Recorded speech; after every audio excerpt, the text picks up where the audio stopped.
Assalamualaikum warahmatullahi wabarakatuh.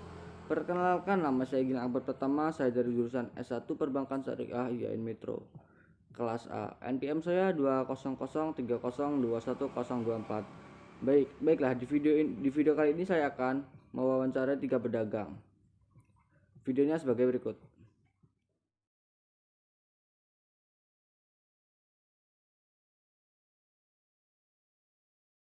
Mas, di sini saya ada pertanyaan Mas. Mas kan sebagai pedagang nih. Kalau saat berdagang ini apa saja sih Mas masalahnya?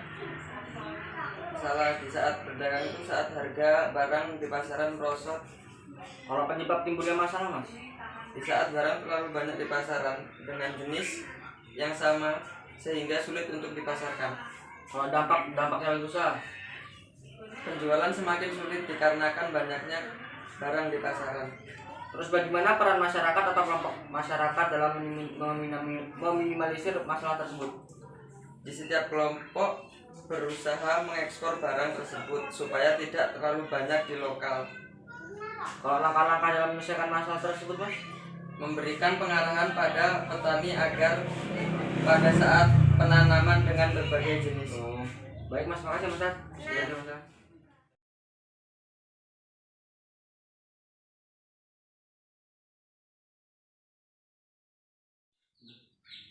Nah, Bu, kan Ibu kan pedagang nih. Nah, pertanyaan ini apa saja konfliknya, masalahnya saat berdagang?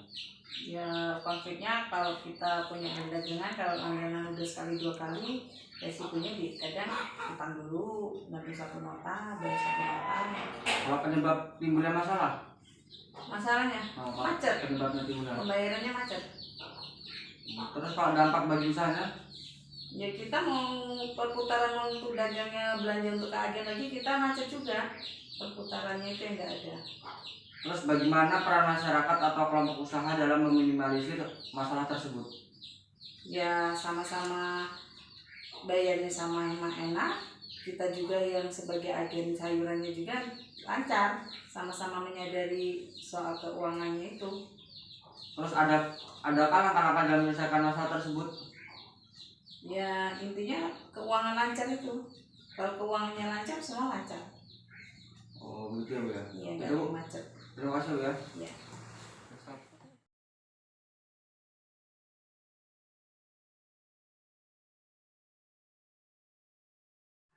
Nah Bu, di sini kan saya sebenarnya nih Bu, bukan sebagai pedagang Bu. Apa saja masalah saat berdagang Bu? Di saat harga barang di pasaran merosot. Nah terus kalau penyebab timbulnya masalah Bu? Penyebab timbulnya masalah di saat barang terlalu banyak di pasaran dengan jenis yang sama sehingga sulit untuk dipasarkan. Kalau dampaknya bagi usaha tersebut? Dampak bagi usaha, penjualan semakin sulit karena banyaknya barang di pasaran. Terus kalau bagaimana peran masyarakat atau kelompok sekitar dalam meminimalisir konflik tersebut atau masalah? Kelompok usaha dalam meminimalisir masalah tersebut, di setiap kelompok berusaha mengekspor barang tersebut supaya tidak terlalu banyak di lokal. Kalau langkah-langkah dalam menyelesaikan masalah tersebut? Langkah-langkahnya memberikan pengarahan pada petani agar penanaman dengan berbagai jenis. Oh gitu Bu.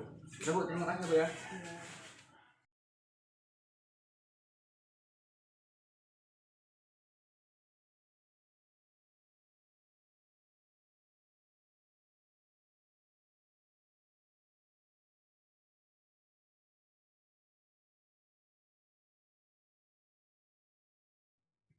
Baiklah, di sini saya akan menyimpulkan dari video ketiga tersebut. Dari hasil penelitian yang telah dilakukan tentang analisis faktor yang mempengaruhi pendapatan pedagang, dapat dikemukakan beberapa kesimpulan sebagai berikut. 1. Berdasarkan hasil penelitian, dapat dilihat bahwa modal sangat berpengaruh positif dan signifikan terhadap pendapatan pedagang. Karena semakin bertambahnya modal yang dimiliki pedagang atau seseorang, maka akan semakin meningkatnya investasi terhadap barang yang akan dijual. Dengan kata lain, pendapatan pedagang akan semakin bertambah. Artinya jika menginginkan pendapatan yang lebih, maka dibutuhkan modal yang tinggi untuk mencapainya. Selanjutnya yang kedua, berdasarkan hasil penelitian menyatakan bahwa jam kerja berpengaruh negatif namun tidak signifikan terhadap pedagang. Hal ini terjadi karena kecenderungan masyarakat untuk berbelanja di pasar hanya dimulai dari pagi hari hingga sore hari. Jika jumlah jam kerja bertambah, maka pendapatan akan berkurang karena tidak adanya pembeli di malam hari. Yang ketiga, berdasarkan hasil dari penelitian, pengalaman kerja berpengaruh positif namun tidak signifikan terhadap pendapatan pedagang. Dapat disimpulkan bahwa semakin tinggi pengalaman kerja pedagang, maka semakin meningkat pula pendapatan yang diterima pedagang tersebut namun tidak signifikan. Keempat, berdasarkan hasil penelitian dapat dilihat juga bahwa tingkat pendidikannya karena berpengaruh positif dan signifikan terhadap pendapatan pedagang. Karena semakin tinggi tingkat pendidikannya yang ditamatkan seseorang pedagang, maka akan semakin juga luas pola pikirnya dan ilmu yang dimilikinya, yang akan membuat strategi dalam perdagangan pun akan menjadi efektif dan efisien. Dengan kata lain, pendapatan pedagang akan semakin bertambah. Artinya jika menginginkan pendapatan yang lebih, maka dibutuhkan tingkat pendidikan yang tinggi untuk mencapainya. Sekian dari kesimpulan dari saya yang saya bisa sampaikan. Kurang lebihnya saya mohon maaf. Saya akhiri. Wassalamualaikum warahmatullahi wabarakatuh.